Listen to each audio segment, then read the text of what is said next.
Red టీవీలో మీ వ్యాపార ప్రకటనల కోసం ఈ నంబర్ ని సంప్రదించండి 6281747728. సార్ బీఆర్ఎస్ ఎమ్మెల్సీ కవిత గారి ఇంట్లో ఈడీ సోదాలు నిర్వహించింది సార్. మరి ఈ సోదాలు నిర్వహించడం వెనుక ప్రధాన ఉద్దేశం ఏంటి సార్?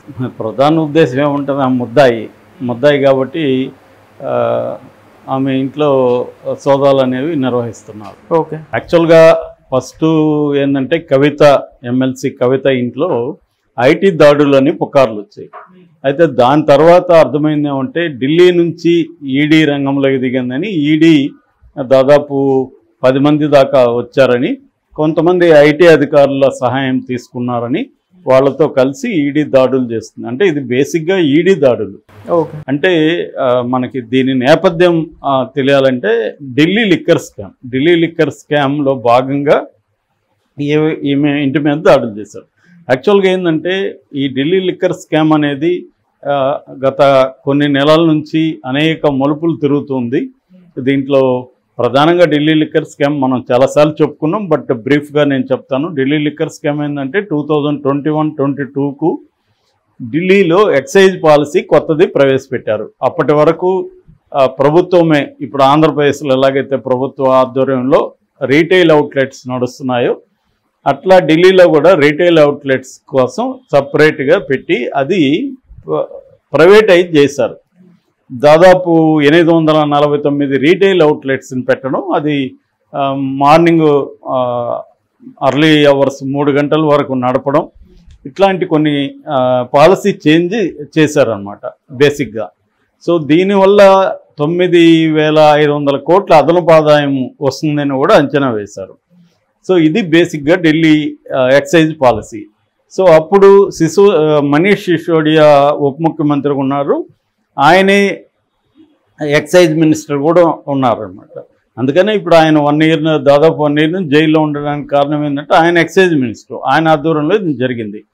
అయితే అప్పుడే బీజేపీ దీని మీద వ్యతిరేకించింది. బీజేపీ ఏం చెప్పిందంటే ఇది ఒక స్కాము, దీంట్లో ఈ లాబీలో ఎవరైతే ఈ అవుట్లెట్స్ తీసుకున్నారో వాళ్ళకి దాదాపు 30 కోట్ల వరకు రాయితీలు ఇచ్చారు. మొత్తంగా ఈ పాలసీ అంతా కూడా ఒక సౌత్ లాబీకి అనుకూలంగా జరిగింది అని. సౌత్ లాబీలో ఎవరెవరు ఉన్నారంటే ఇండో స్పిరిట్స్ అనే ఒక లిక్కర్ సంస్థ ఉంది. ఆ ఇండో స్పిరిట్స్ బేసిక్గా ఎవరిదంటే మాగుంట శ్రీనివాసరెడ్డి, మొన్నటి వరకు వైసీపీలో ఉన్నాడు, ఇప్పుడు ఆయన తెలుగుదేశంలో చేరుతున్నాడు. సో మాగుంట శ్రీనివాసరెడ్డి కొడుకు రాఘవరెడ్డి ప్లస్ అరవిందో వాళ్ళ దాని యజమాని శరత్ చంద్రారెడ్డి, ఆయన ఎవరో కాదు విజయసాయిరెడ్డి వాళ్ళ సోదరుడి కొడుకు. సో వీళ్ళది ఇందులో కవిత బినామీ ఈ అరుణ్ రామచంద్ర పిల్ల ఇంకొంతమందికి 33% వాటా ఉంది ఇండో స్పిరిట్స్లో. సో వీళ్ళు ఇటు కవిత, అటు రాఘవరెడ్డి, అటు శరత్ చంద్రారెడ్డి వీళ్ళంతా ఒక లాబీగా ఫామ్ అయ్యి ఈ ఢిల్లీ లిక్కర్ స్కామ్ చేశారు.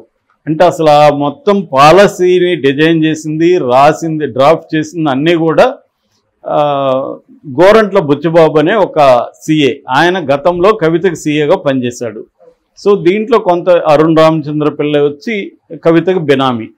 సో డబ్బులు కూడా ఇక్కడ బేగంపేట ఎయిర్పోర్ట్ నుంచి, బేగంపేటలో అప్పట్లో ప్రైవేట్ సెక్యూరిటీ ఉండేది, దాన్ని మేనేజ్ చేసుకుని శరత్ చంద్రారెడ్డి వాళ్ళ భార్య, ఆమె పేరు కనిక అనుకుంటున్నా, కరెక్ట్గా ఐడియా లేదు, మొత్తానికి ఆయన భార్యకి ప్రైవేట్ ఫ్లైట్స్ ఉన్నాయి. సో దాని ద్వారా డబ్బులు తరలించారు. దాదాపు 100 కోట్లు ముడుపులు వచ్చాయి అనేది చెబుతున్నారు.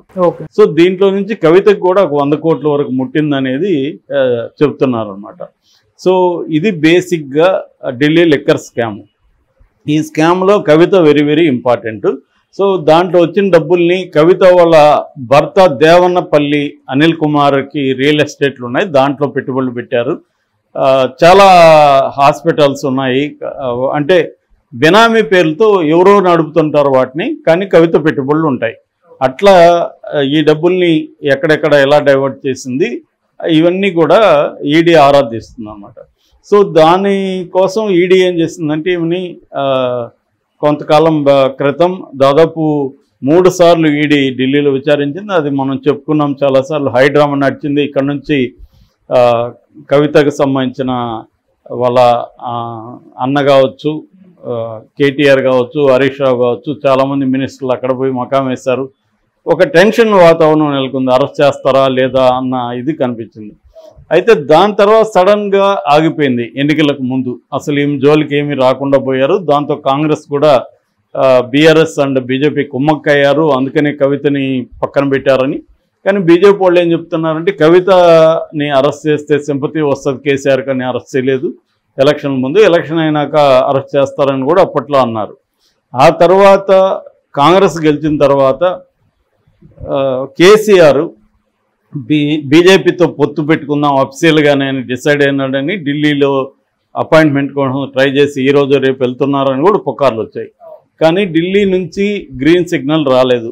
అంటే ఇప్పుడు బీజేపీ పాలసీలో మార్పు వచ్చింది. గతంలో అయితే బీజేపీ బీఆర్ఎస్తో లోపాయికారి కుమ్మక్కైన మాట వాస్తవమని చాలామంది చెప్తారు. ఏదేమైనా వాళ్ళ పాలసీ మారింది. అదేంటంటే చంద్రశేఖర్ రావు లేకపోతే బీఆర్ఎస్ బలహీనపడింది కాబట్టి దీన్ని దెబ్బ కొట్టేస్తే మనం ఆ ప్లేస్లోకి రావచ్చు, ఆ తర్వాత కాంగ్రెస్ సంగతి చూడొచ్చు అన్న ఒక వ్యూహంలోకి బీజేపీ వెళ్ళింది.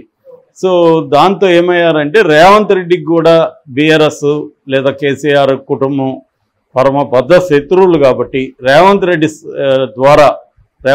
భుజం మీద తుపాకు పెట్టి బీఆర్ఎస్ని నిర్వీర్యం చేసేలా కేసీఆర్ కుటుంబాన్ని జైలు పంపించాలా అన్న ప్లాను బీజేపీ నాయకత్వానికి కూడా ఉంది. అందుకనే రేవంత్ రెడ్డిని వాళ్ళు ప్రోత్సహిస్తున్నారు. రేవంత్ రెడ్డి కూడా అందుకనే అగ్రెసివ్గా 1 by 1 కేసుల్ని విపరీతంగా లోడు తీసుకుంటూ వస్తున్నాడు. సో ఖచ్చితంగా ఈ ఎన్నికల తర్వాత కేసీఆర్ని అరెస్ట్ చేసే అవకాశం ఉంది. రెండో వైపు ఏంటంటే ఈడీ ఈమెకు అనేక సార్లు ఇస్తే ఈమె సుప్రీంకోర్టుకి వెళ్ళింది.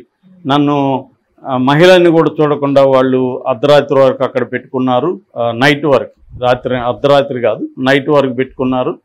మామూలుగా ఈవినింగ్ 4 లోపల పంపించాలి, కానీ పెట్టుకున్నారు. ఇది కరెక్ట్ కాదు అని ఆమె కోర్టుకు వెళ్తే కోర్టు ఈమెకు మీరు అరెస్ట్ చేయకండి అని చెప్పింది. ఈరోజు విచారణ ఉంది. యాక్చువల్గా ఈరోజు పంకజ్ మిట్టల్ అండ్ బేలా త్రివేది బెంచ్ ఇప్పుడు కాసేపట్లో విచారణ చెప్తుంది, లేదా పోస్ట్పోన్ చేస్తుంది, తెలియదు. దాంతో ఏమైందంటే ఈడీ సుప్రీంకోర్టులో కేసు ఉంది కాబట్టి ఈడీ సైలెంట్ అయిపోయింది. అయితే సిబిఐ రంగంలోకి దిగింది. ఎందుకంటే ఈ ఢిల్లీ లిక్కర్ దీంట్లో సిబిఐ అండ్ ఈడీ రెండు కూడా ఉన్నాయి. ఢిల్లీ ఏంటంటే కేంద్రపాలిత ప్రాంతమైన రాష్ట్రం కాబట్టి అక్కడ లెఫ్టినెంట్ గవర్నర్ ఉంటారు. లెఫ్టినెంట్ గవర్నర్ని ఎవరు అపాయింట్ చేస్తారు? సెంట్రల్ గవర్నమెంట్ చేస్తుంది. సో సెంట్రల్ ఈ లెఫ్టినెంట్ గవర్నరే సిబిఐకి రిక్వెస్ట్ చేశాడు. సో సిబిఐ రంగంలోకి దిగింది.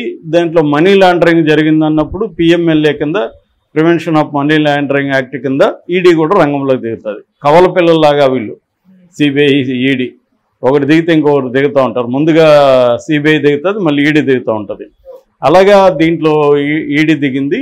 సో సిబిఐ ఏం చేసిందంటే సుప్రీంకోర్టులో ఈ కేసు ఉంది కాబట్టి ఈడీ ఆగిపోయింది. అప్పుడు సిబిఐ రంగంలోకి దిగి ఈమెకి 41A నోటీసులు సిఆర్పిసి కింద నోటీసులు ఇచ్చి విచారణకు రమ్మన్నారు ఢిల్లీకి.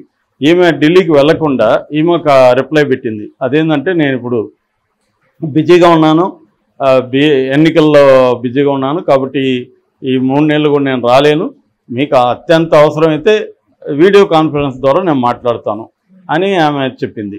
ఒక రకంగా ఇదేంటంటే కేజ్రీవాల్ కూడా అదే మెథడ్ ఎంచుకుంటున్నాడు. ఆయన కూడా విచారణకు రాలా, ఆయన కూడా పదే వెళ్తున్నాయి. ఆల్రెడీ మన డిప్యూటీ సీఎం మనీష్ సిసోడియా జైల్లో ఉన్నాడు. కేజ్రీవాల్కి కూడా నోటీసులు ఇస్తున్నారు కానీ ఆయన వెళ్ళలేదు. దాంతో అది కూడా కోర్టులో ఉంది. కోర్టు విచారణకు కూడా పిలిచింది ఆయన్ని. సో ఈ కాంటెక్స్లో ఈమె కూడా కేజ్రీవాల్ని అనుసరిస్తున్నట్టుగా ఉంది. సో ఈమె కూడా నేను రాలేను, నేను ఇప్పుడే కాదు మళ్ళీ కూడా రాలేను, ఎలక్షన్లు అయ్యే వరకు రాలేను అంటే, ఇప్పుడు ఒక క్రైమ్లో నిందితురాలుగా ఉన్నప్పుడు నేను ఎలక్షన్ వరకు రాలేదని నువ్వు నేను చెప్తే ఒప్పుకుంటారా? కానీ ఆమెకు ఒప్పుకుంటున్నారంటే అర్థమేమి? పలుకుబడి ఉందని. కానీ ఆ పలుకుబడి అన్నిసార్లు పనిచేయదు. మొన్నటి వరకు కేసీఆర్ ఇక్కడ తిరుగులేని ఒక నియంతలాగా ఉండగలిగాడు. కట్ చేస్తే పవర్ పోయేసరికి ఏ వ్యక్తి అయినా పవర్ ఉన్నంతవరకే వాళ్ళు నియంతలోనో ఇంకొకటి. పవర్ పోగానే పరిస్థితి ఏమైంది? ఒకప్పుడు సోనియా గాంధీ అబ్సల్యూట్ పవర్ ఉండేది. ఆమె పోయేసరికి ఆమె ఈడీ కోసం పోయి కూర్చోవలసి వచ్చింది. అట్లాగే ఇప్పుడు కేసీఆర్ పరిస్థితి అదే. సో ఈరోజు అందుకనే ఈడీ ఏం చేసిందంటే నోటీసులు ఇచ్చి విచారణ కాకుండా సోదాల పేరుతో రంగంలో దిగింది. ఇది ఒక ప్యాటర్న్ మనం గమనించవచ్చు. సేమ్ కరెక్ట్గా అరెస్టులు జరిగే ముందు కూడా మనీష్ సిసోడియా కావచ్చు, శరత్ చంద్ర వీళ్ళ దగ్గర కూడా ఇలాంటి సోదాలు చేయిస్తుంది.